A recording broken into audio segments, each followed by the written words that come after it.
These stories are about my reluctant and courageous journey into understanding my emotions and what I learned.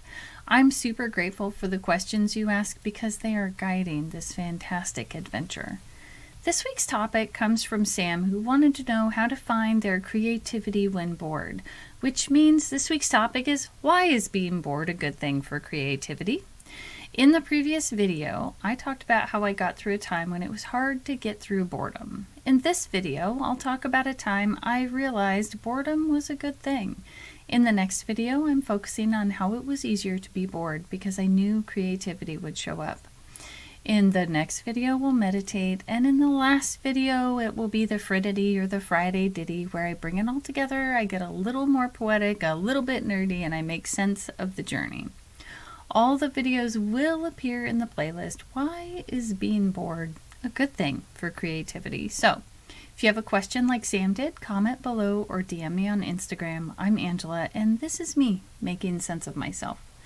I'm going to start with the question, when did you realize boredom was a good thing? I don't think I realized boredom was a good thing until I probably read a book.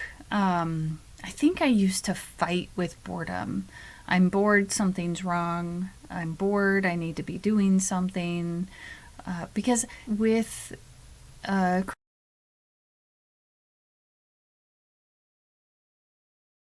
chronic pain and, needing to have help, I got bored a lot.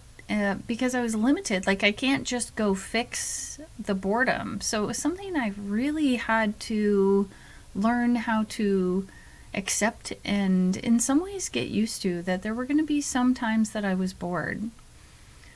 One of the challenges to embracing boredom, I think, is that belief that we have to be productive in order to be valuable. But at the same time, it's in those moments when our brain is bored that we get those epiphanies and those ahas, and it's super exciting. So if we don't give our brain that downtime to really just try fitting things together in surprising ways, then we also aren't going to get to create new, great, and fantastic things. So I think that the biggest challenge is the belief, or at least it was for me, is this belief that I always had to be doing something. And if I wasn't doing something, something was wrong. And that is just not true.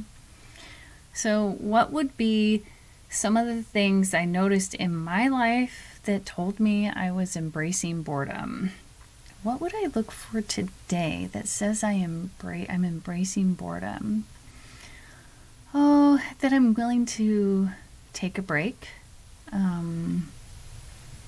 from thinking, that I practice my meditation, which, as I said in one of the previous videos, it can be boring.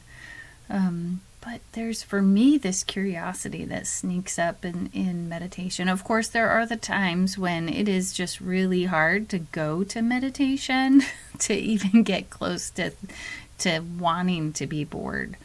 And it's in those times that I really have to work at it. I still make myself go into meditation so that I can practice, because I think on some level, being bored takes practice, and I think that that's really important.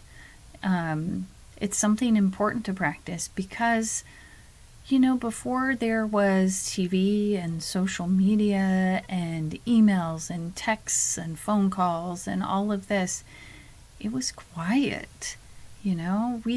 Our ancestors would sit on the porch and just ponder or think or appreciate. I don't know what they did, because it would be, I wonder if they got into their head as much as we get into our heads nowadays.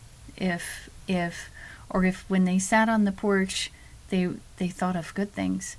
And I wonder how much of that might be genetic. Might they always be looking for good things? Would they be struggling?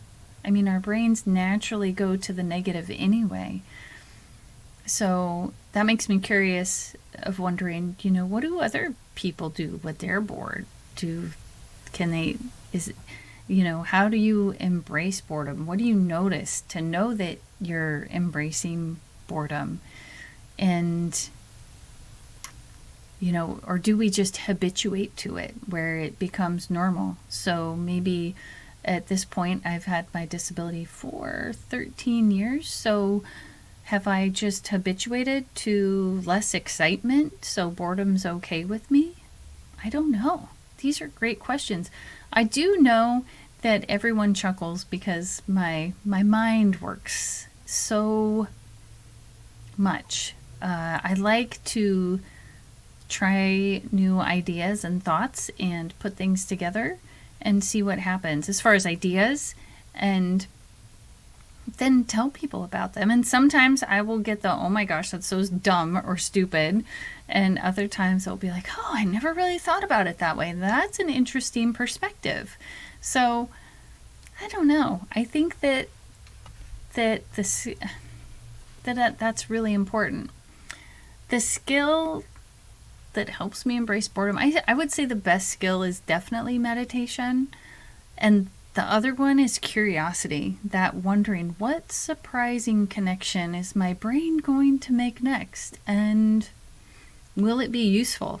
Like I said, sometimes these these connections are useful, and sometimes they're not. So, but I always like figuring out what I know. Because, okay, so here's the thing. We learn things, right? And when we first learn them, they're explicit or they're obvious. And then later they become implicit or not obvious, kind of like a bias. There's an explicit bias and there's an implicit bias. So there are things we don't even know we're doing to bias against something. And then there's sometimes things we know we do that are biasing against something. And I think maybe the same thing happens with boredom and curiosity. That's an interesting thought. So that would be fascinating to investigate. I would love to hear from you. How has boredom helped you be creative? These videos will be located in the playlist, Why is Being Bored a Good Thing for Creativity? I'm Angela, and this is me making sense of myself.